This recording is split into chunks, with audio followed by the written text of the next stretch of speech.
Welcome to Stoic Reflection, where we dive deep into the wisdom of the Stoics and bring their eternal insights to the chaos of modern life. Today's video tackles something we all face: toxic people. The ones who manipulate, lie, gaslight, complain, disrespect your boundaries, or simply drain your peace. What would Marcus Aurelius do? What would Seneca say? In this episode, we'll walk through 13 Stoic strategies, powerful, practical, and clever ways to deal with toxic people without losing your soul in the process. We're not talking about passive silence.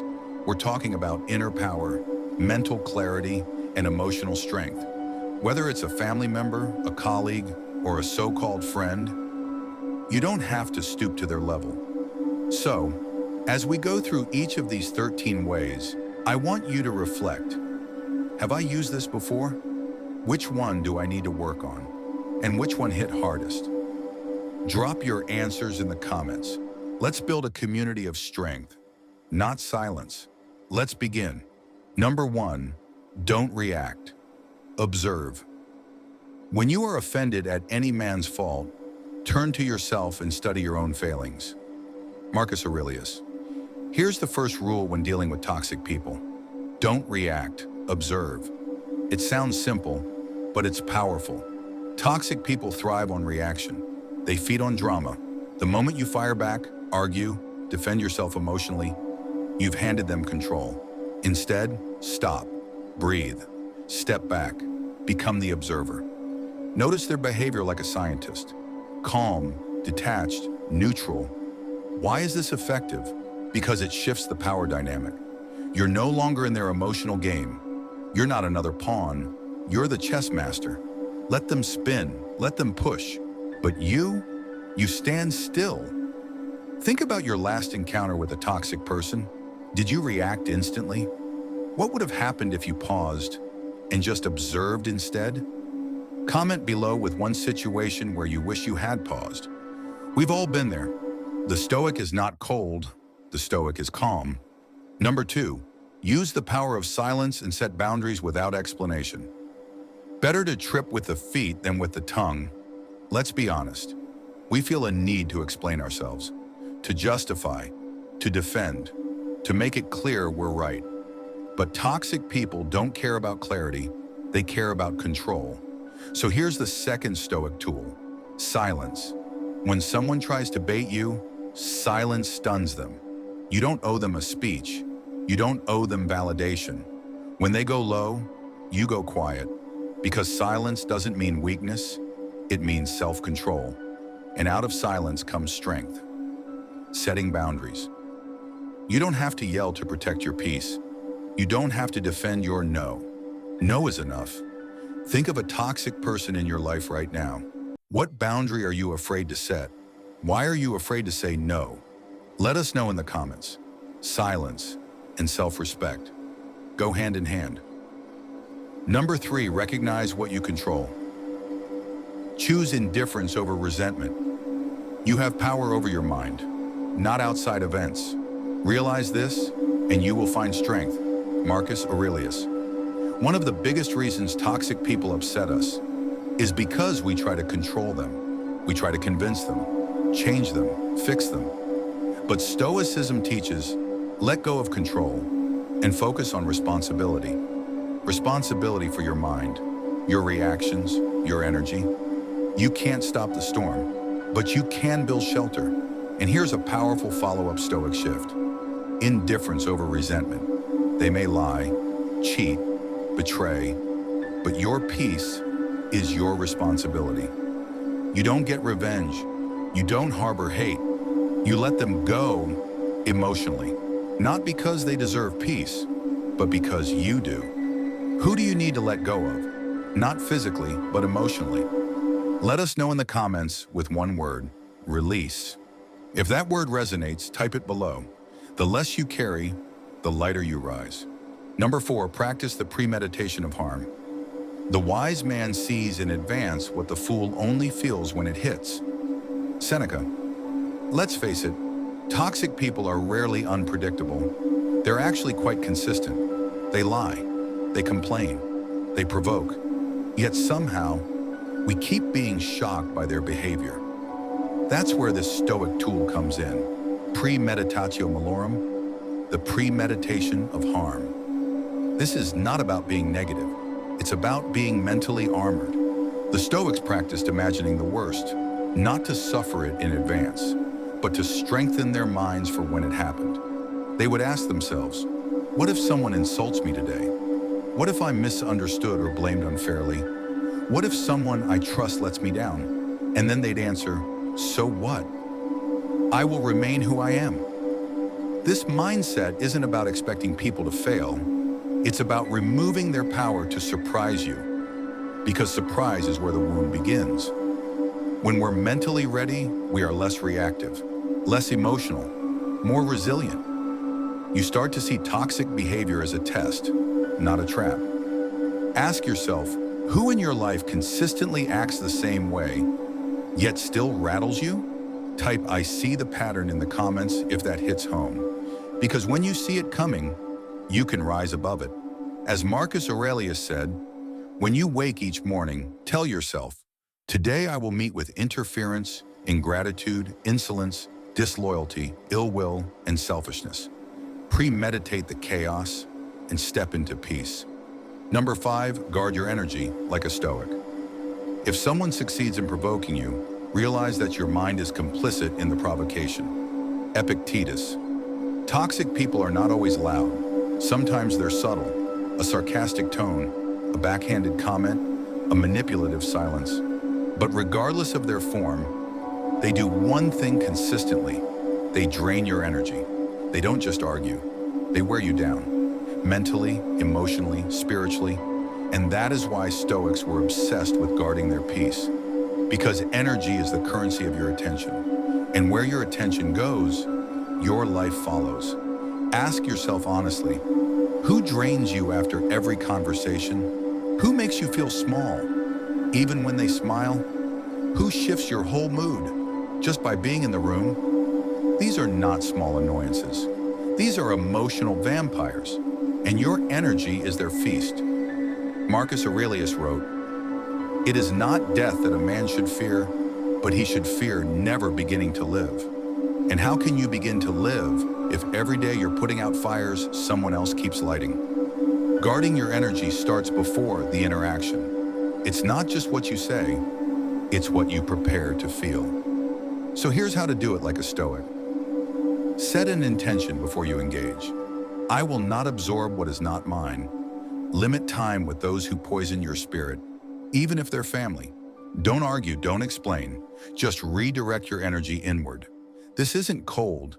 This is clarity. We have this idea that being a good person means being available to everyone. But that's not Stoicism. That's self-abandonment.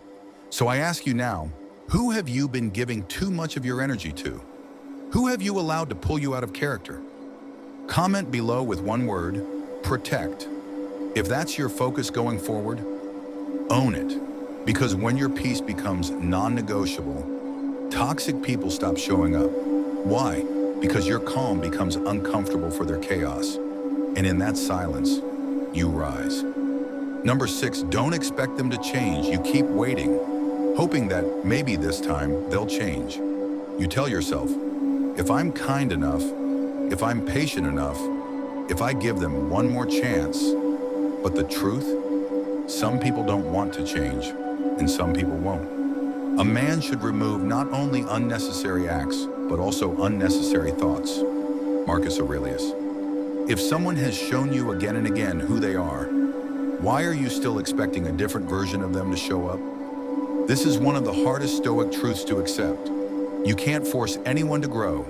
You can inspire them. You can encourage them. You can love them. But you cannot change them. In Stoicism, we are taught to focus only on what's in our control. You know what isn't in your control? Their behavior, their mindset, their emotional growth. But you know what is? Your boundaries, your response, your detachment. Let me ask you this. How much of your peace, your time, your energy, have you sacrificed trying to fix someone who doesn't even think they're broken? You don't need to hate them. You don't need to fight them. You simply need to let go of the illusion that they'll suddenly become someone else. Because clinging to that hope, it's not just exhausting, it's self-betrayal. You're betraying your own sanity for a fantasy version of a person who may never exist. Marcus Aurelius said, "Waste no more time arguing what a good man should be. Be one." So don't wait for them to grow up. You grow up. Don't wait for them to apologize. You heal. Don't wait for them to change. You move forward. If they truly want to change, they'll do it without you having to beg. But if they don't, no speech, no tears, no amount of patience will move someone who's comfortable in their dysfunction.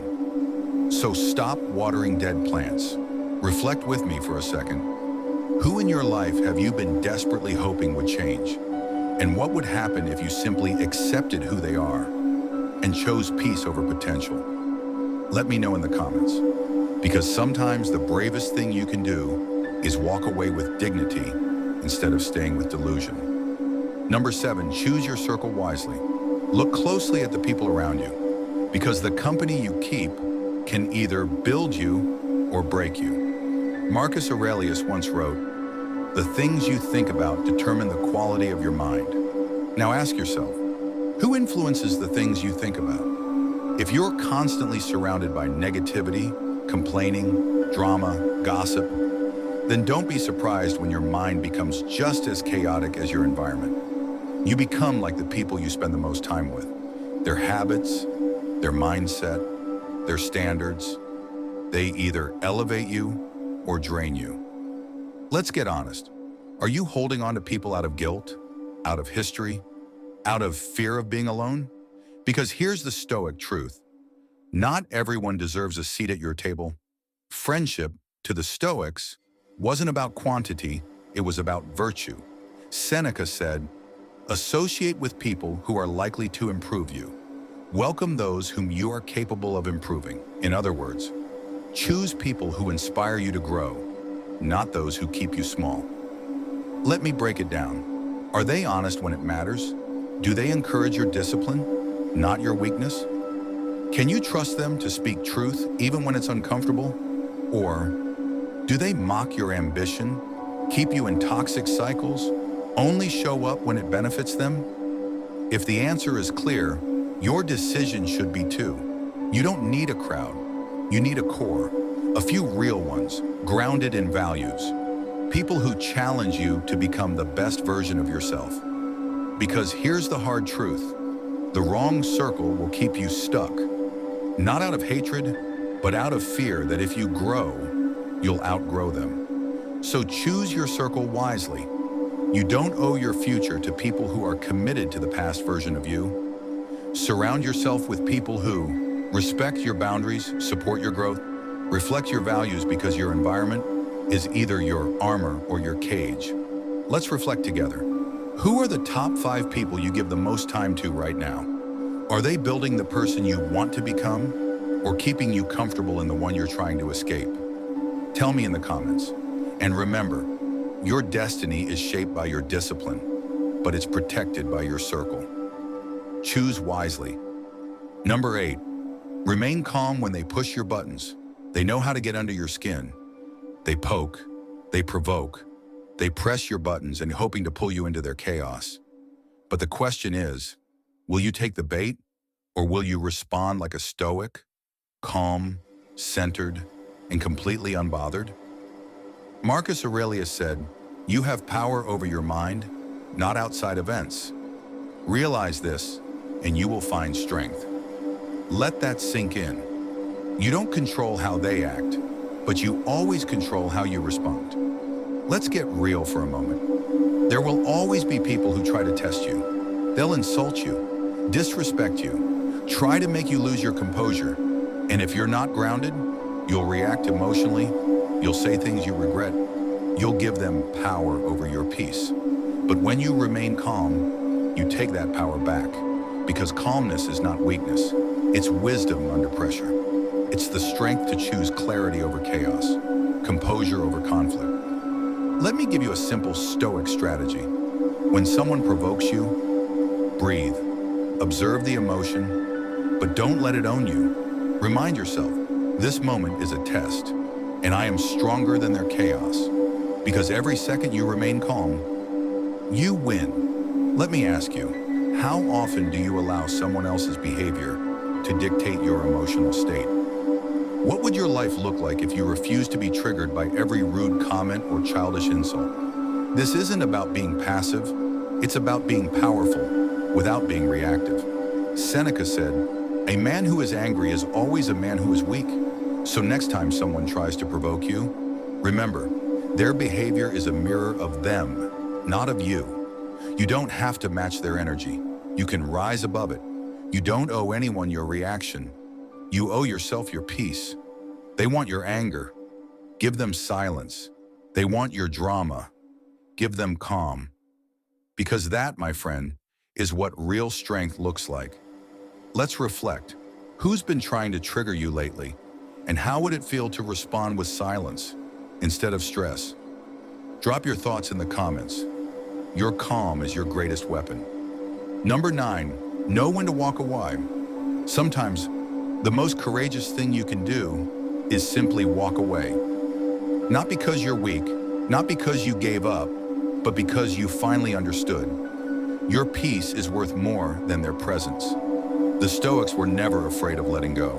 They knew that clinging to people, to the past, to pain, is the fastest way to drain your soul. Marcus Aurelius reminded himself, "Don't tie your heart to things that can be taken away, because everything outside of your virtue is temporary." But let's be honest, walking away is hard, especially when your heart is involved, especially when you've invested time, energy, even years. But the question isn't, how much have you given? The question is, what is it still giving back? You're allowed to outgrow people. You're allowed to leave the table when respect is no longer being served. You're allowed to choose yourself, young, without needing to apologize. Because staying in places where you're not valued, that's not loyalty, that's self-neglect. Seneca said, "He is most powerful who has power over himself." You don't need to control others. You need to control your attachment to them. Letting go doesn't mean you stop caring. It means you care enough about your future to stop dragging your past into it. Here's the Stoic art of letting go. Observe without reacting. Notice how they make you feel. Do you leave conversations feeling lighter or heavier? Accept what is, without trying to change it. You can't force people to treat you better, but you can walk away when they don't. Detach with grace. You don't have to burn bridges, but you do have to cross them and keep walking. Let me ask you, who or what are you still holding on to? Even though deep down, you know it's time to let go? What's stopping you? Fear, guilt, comfort, and more importantly, what could open up in your life if you finally made the space? Sometimes peace doesn't arrive until you make the brave decision to leave the battlefield. No more fighting for people who don't fight for you. No more sacrificing your sanity just to feel close to someone. Walk away with love, with respect, but with your head held high. Because your journey forward begins the moment you stop turning back. Drop a comment below and tell me, what's one thing or one person you know you need to walk away from? You never know. Your courage might inspire someone else to do the same. Number 10, don't chase closure. Find it within. You're waiting for the text, the apology, the explanation.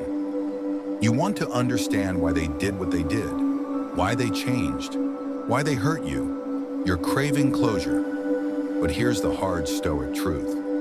You may never get it. Marcus Aurelius wrote, "You always own the option of having no opinion. There is never a need to get worked up or to trouble your soul." So what if the closure you're chasing is actually just another form of attachment? Another way of staying stuck in a story that's already over? We think closure comes from them, but in reality, it comes from you. It comes from choosing to release the need to understand, to accept that the answers may never come, and to stop opening old wounds just to see if they still hurt. Here's what Stoicism teaches us. You don't need their permission to move on. You don't need their version of the story to heal. You don't need their regret to validate your pain. What you need is your own forgiveness, your own peace, your own decision to move forward. Let me ask you, how many days have you spent replaying conversations in your mind? How many nights have you waited for a message that never came? And here's the big question. What would happen if you finally stopped waiting and started living again? Closure is not a door they close. It's a door you walk through by choice. You close it by saying, I deserve better. I will not lose myself chasing explanations. I don't need to understand the past to be free in the present. Seneca said, what progress have I made? I have begun to be a friend to myself. And that's what closure really is, becoming your own friend, comforting yourself when no one else will, giving yourself the peace they never gave you. So no, you don't need them to come back and explain. You just need to decide, I'm done letting this story write the rest of my life. Who have you been waiting on to give you closure? And what would it feel like to give it to yourself today? Let me know in the comments. Because the moment you stop chasing answers from the past, you create space for a future that finally feels like freedom. Number 11, not everyone deserves access to you. Protect your inner circle like a Stoic.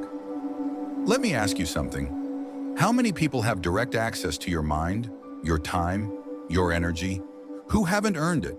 If you're like most of us, you've let people in because you felt obligated, because it was family, because you didn't want to be rude, because you didn't want to lose them. But here's the Stoic truth. Not everyone deserves access to you.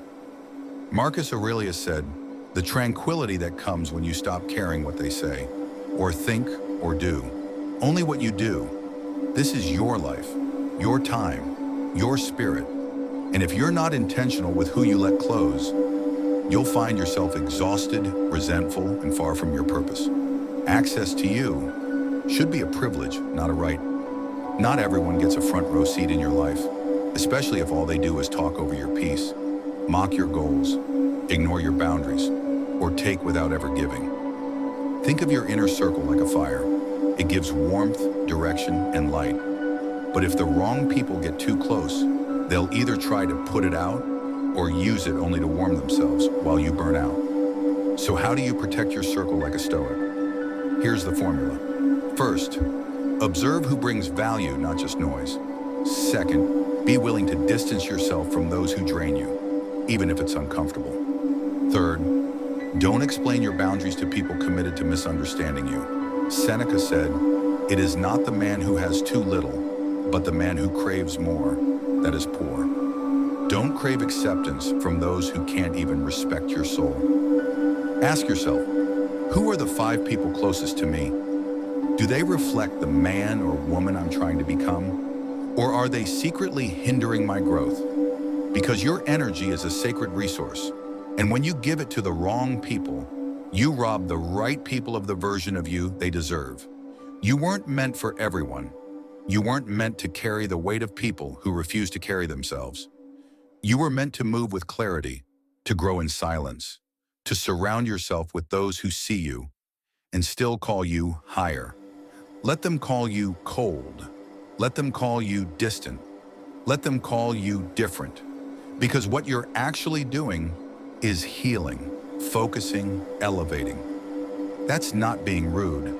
That's being Stoic. Tell me in the comments, who do you need to create space from so that your inner circle reflects your inner peace? Because the life you want requires the discipline to protect what's sacred, your energy, your values, your mind. Number 12, you can't heal in the same environment that broke you. The Stoic way to begin again. There's something you need to hear, and maybe it's the message your soul has been waiting for. You can't heal in the same environment that broke you. Read that again. Let it sink in, because too many people stay stuck, not because they're weak, but because they're loyal to their pain. You keep going back to the same place, hoping things will feel different, hoping the people who hurt you will finally understand, hoping your healing can happen while you're still surrounded by chaos. But here's the Stoic truth. Growth requires distance. Healing requires change. And sometimes, the only way to begin again is to walk away from what wounded you. Marcus Aurelius said, "Look well into thyself. There is a source of strength which will always spring up if thou wilt always look." That strength, it comes when you choose yourself, when you say, enough, when you stop trying to bloom in poisoned soil. You can't find peace in the middle of a battlefield. You can't hear your inner voice when you're surrounded by noise. And you can't grow in a place where your pain is normalized. Healing isn't just about time, it's about environment. It's about creating space for something new to emerge. So what does the Stoic path to beginning again look like? It's not about revenge. It's not about proving them wrong. It's about reclaiming your mind, detaching from what is toxic, and becoming more focused on your purpose than your past. Seneca said, "Every new beginning comes from some other beginning's end." To begin again, you must be willing to close the chapter, no matter how familiar, no matter how attached you've become to the pain. Let me ask you something. Are you still waking up in the same place that drained your spirit? Are you surrounding yourself with the same voices that broke your confidence? Are you afraid to move forward because the unknown feels scarier than the suffering you've gotten used to? Here's what you need to know. Nothing changes until you do. And the moment you decide to stop shrinking yourself just to survive, that's the moment you start to heal. It doesn't have to be perfect. It doesn't have to be pretty. You just need to take the first step away from the storm and toward the stillness. Because the Stoic way isn't to dwell, it's to rise, to choose your values, to return to what you can control, you. Drop a comment below. What part of your environment is keeping you from becoming the person you're meant to be? Sometimes the most powerful transformation begins not with a scream, but with a quiet decision to finally put yourself first. Number 13, peace is the ultimate power. Why Stoics don't need to prove anything in a world obsessed with noise, with clout, comparison, and constant validation. The Stoic walks a different path. He doesn't chase applause. He doesn't seek approval. He doesn't argue to be right, because he understands a deeper truth. Peace is the ultimate power. Marcus Aurelius said, "The happiness of your life depends upon the quality of your thoughts." And when your thoughts are still, when your mind is calm, when your spirit is anchored in values instead of ego, you don't need to prove anything to anyone. You don't need to explain your choices to people committed to misunderstanding you. You don't need to fight every insult. You don't need to defend your worth to people who can't even see their own. Because the moment you fall into that trap, the trap of proving, you give away your peace. And when peace is lost, so is your power. True strength is quiet. It's not loud. It doesn't show off. It shows up. It keeps showing up, day after day, grounded, still, unshaken. Not because it's emotionless, but because it's disciplined. Think about it. Who are you trying to impress? Whose opinion still weighs on you more than your own? How much energy are you wasting trying to prove your value to people who can't even value themselves? Let it go. The Stoic doesn't prove. He lives, he becomes his values. He acts with intention and lets the results speak in silence. Seneca said, "It is the power of the mind to be unconquerable." That's what peace really is. Unconquered, untroubled, unbothered by things beneath your purpose. You don't need to clap back. You don't need to chase validation. You don't need to post your wins just to feel seen. Your peace, your focus, your silence. That is the win. Let me ask you this. What would your life feel like if you stopped needing to be understood? What would happen if you stopped chasing attention and started protecting your energy? Tell me in the comments. Because in the end, your greatest flex isn't noise. It's calm. It's clarity. It's the unshakable knowledge that you have nothing to prove and everything to protect. And now, my friend, we've reached the end of this journey together, a journey through the ancient wisdom of Stoicism, guiding us through the toxic chaos of modern life, from setting boundaries to walking away to mastering your response instead of reacting. You've been reminded of one powerful truth. Your peace is your responsibility.